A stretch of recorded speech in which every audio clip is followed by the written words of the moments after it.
Batik, or also known as wax resist dyeing, is a method in which patterns are created through the process of covering wax to block colors from a particular area. The word batik is Javanese in origin.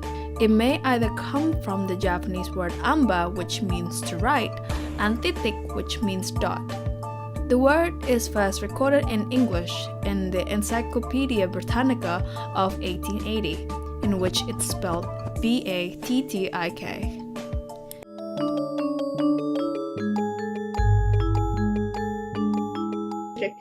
Good morning and welcome to all of our viewers today as we celebrate the National Batik Day. I'm Rafa, your host for today. Today we will have a special guest that will tell us the information when it comes to one of our rich history. Of course, I'm talking about the one and only Batik. And our guest for today has dedicated her life to researching and preserving the art form of batik. So please, everyone, welcome our guest today, Lintang. Hello, Lintang. How are you? Hello, Rafa. I'm good. Thank you so much, Rafa, for having me today. It's wonderful to be here to discuss our beautiful culture, the true treasure of Indonesian. Okay, then. So let's just dive right into it, okay? So, batik, of course, it's not just a fabric, it is a deep culture that has rooted right inside the heart of Indonesia. But before we get into that, could you please tell us a quick history about the origin of batik?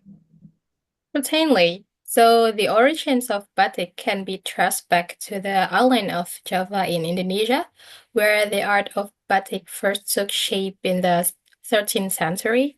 So the word batik comes from the Javanese words amba, which means broad, and matik, which means the making of dots.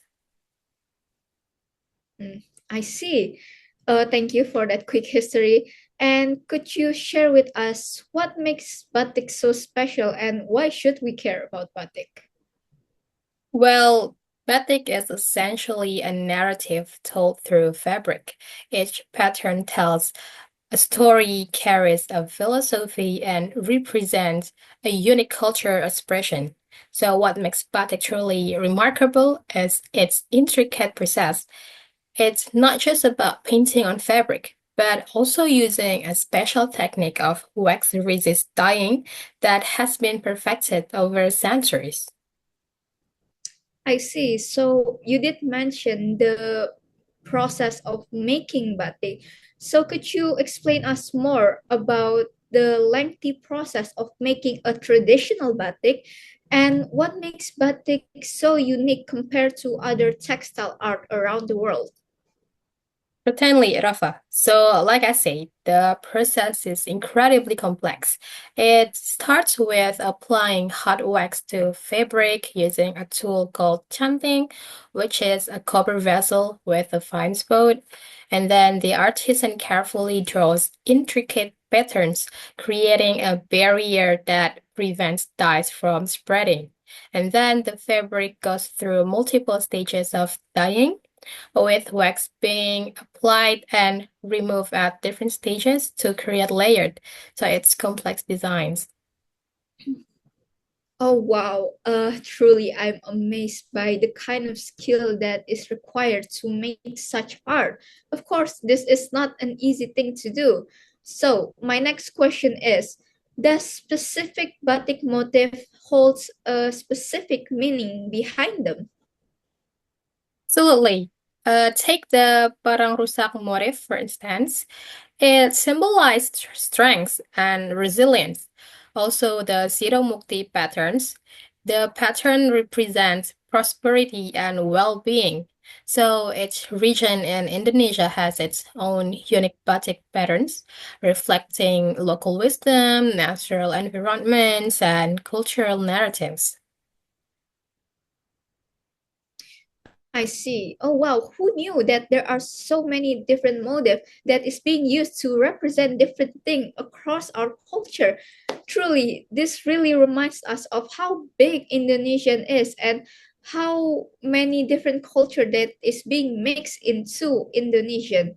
Okay, then while we're at the topic of batik, there's this, how do I say it? There's this concern when it comes to modernization of batik. So I'm sure you have heard about Korean batik. There was a buzz around that topic a few months ago. So when it comes to preserving batik, what can the next generation do to make sure that this art form is not going anywhere anytime soon? Well, that's an excellent question, honestly. So, we're seeing a revival of batik among younger generations, like universities and design schools are incorporating batik into their studies. So, we see that young designers are reimagining traditional motifs in their fashion and products. Social media has also played a crucial role in globalizing batik, like showing its beauty to the world. Hmm. I see. You've mentioned about the revival of batik. Yes. I know that a lot of corporation nowadays likes to have a rule of wearing batik every Thursday or every Friday, and I think that's a rule that almost every company needs to have, honestly. Okay, and speaking about global recognition, so UNESCO did recognize batik as an art form in 2009. So tell me, how big of a deal is this recognition to our culture? Well, it's crucially important. So, this UNESCO recognition wasn't just an award, it was a global acknowledgement of batik's cultural value. It's encouraged preservation efforts, boosted international appreciation, and importantly, it's instilled a sense of pride amongst Indonesians. All right.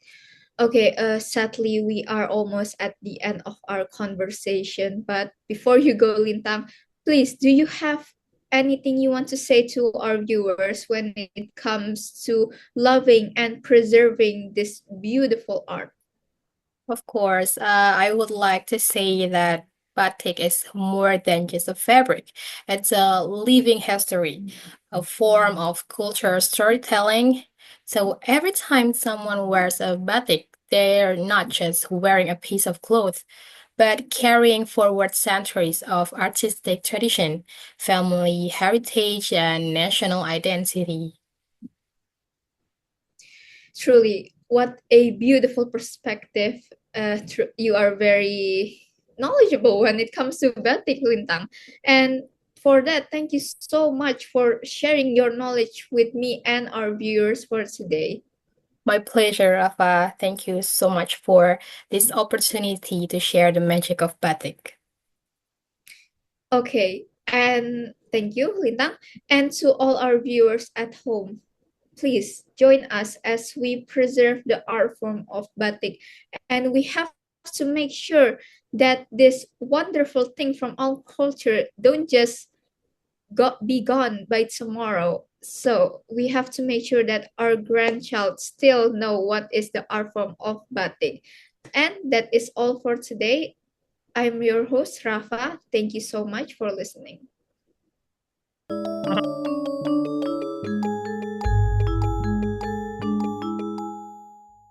Batik itu kain yang dimotif dengan menggunakan malam. Jadi sebenarnya sekarang kan banyak sekali kain yang cuman bermotif batik, tapi sebenarnya bukan batik. Jadi edukasinya.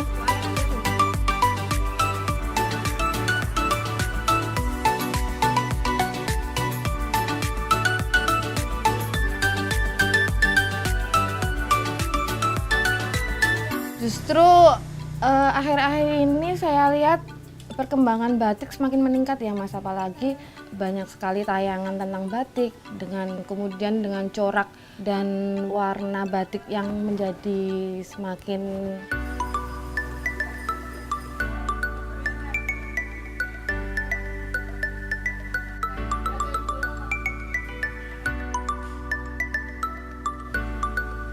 The specialty of batik over here, it's because it's the land of batik. You don't get this kind of batik anywhere else. And the fact that you are using the natural dye and the used style of oxidization, where you actually have to wait for the sun. When it's a cloudy day, you don't know whether the color will come out well, and then the strength of the color also depends on the sun. So that's what I think it's the special about the batik over here.